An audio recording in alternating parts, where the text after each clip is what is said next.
تو اللہ تعالیٰ فرماتے ہیں وَإِذْ أَخَذْنَا، اور جب ہم نے لیا میثاقکم،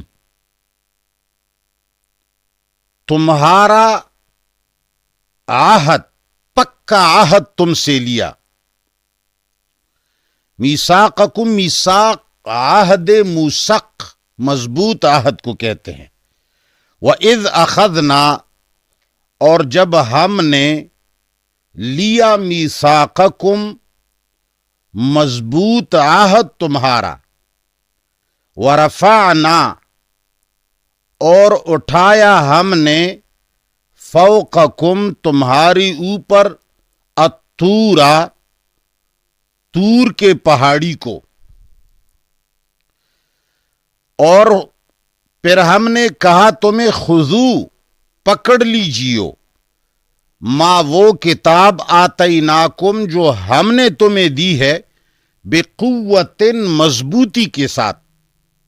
وَاذْكُرُوا، اور یاد کرو، ما وہ احکام فی ہے جو اس کتاب میں ہیں، لعلکم تتقون، اس لیے کہ تم اللہ کے قہر اور غضب سے بچ جاؤ.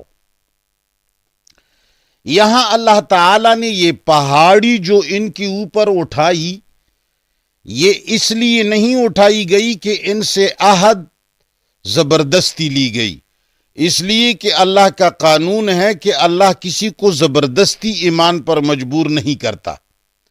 یہ ایک بہت بڑا فلسفہ ہے اسلام کے اندر، لا اکراہ فی الدین، قد تبین الرشد من الغی. اللہ تعالیٰ فرماتے ہیں کہ میرے احکام اور میرا ماننا اور میری ساری باتیں جو ہیں وہ عیاں ہیں عقل والوں کے لیے، خوب پتہ چلتا ہے کہ اس میں فائدہ ہے اور اس میں نقصان ہے. زبردستی وہاں ضروری ہوتی ہے جب وہ کسی جگہ کے اندر اچھائی پوشیدہ ہو.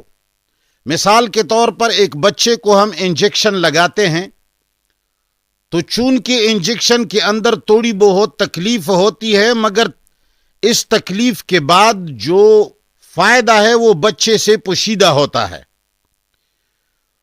تو بچے کو جب فائدہ نظر نہیں آتا تو اس کو زبردستی انجیکشن لگوانا پڑتا ہے. مگر اللہ کے احکام ایسے نہیں ہیں. اللہ تعالیٰ کے احکام ایسے ہیں جس میں اچھائی، جس میں حسن چھلکتا ہے، سامنے نظر آتا ہے. لوگ خود بخود اس کی طرف پھوٹ پڑیں گے جس کے اندر عقل ہو. تو اللہ تعالیٰ نے ان کے اوپر پہاڑ اٹھا کر زبردستی نہیں فرمائی. البتہ یہ انتہائی ایک اونچی پہاڑی کے نیچے رہتے تھے، اور اونچی پہاڑی کے نیچے جب آدمی بیٹھا ہو اور رہ رہا ہو اور پہاڑی انتہائی اونچی ہو اور زلزلہ آئے تو زلزلے کے اندر وہ پہاڑی اس طرح نظر آتی ہے جس طرح کی اب گرنے کو ہے. تو اللہ تعالی نے اس صورتحال کو ان الفاظ میں بیان فرمایا. یہ اس لیے نہیں اٹھایا گیا تھا کہ اور جب لیا ہم نے میثاقکم، مضبوط لوز تمہارا، ورفعنا، اور اٹھایا ہم نے فوقکم، تمہاری اوپر، الطورا، طور کے پہاڑی کو، یعنی وہ ایسا نظر آ رہا تھا جیسے تمہاری اوپر گر رہی ہے. پھر کہا ہم نے خذو، پکڑ لو، ما وہ کتاب، آتیناکم، جو ہم نے تمہیں دیا، بقوت، مضبوطی کے ساتھ، اس لیے کہ اس کتاب کے اندر ایسے احکام ہیں جو اچھے بھی ہیں مگر تھوڑے بہت سخت بھی ہیں، باریک بھی ہیں، اس میں خوشیاں بھی ہیں مگر اس میں ظاہری طور پر کچھ نہ کچھ تمہارے لیے تھکاوٹ بھی ہوگی. تو اس لیے ان کو سست ہاتھوں سے لوگے تو کامیاب نہیں ہو جاؤ گے.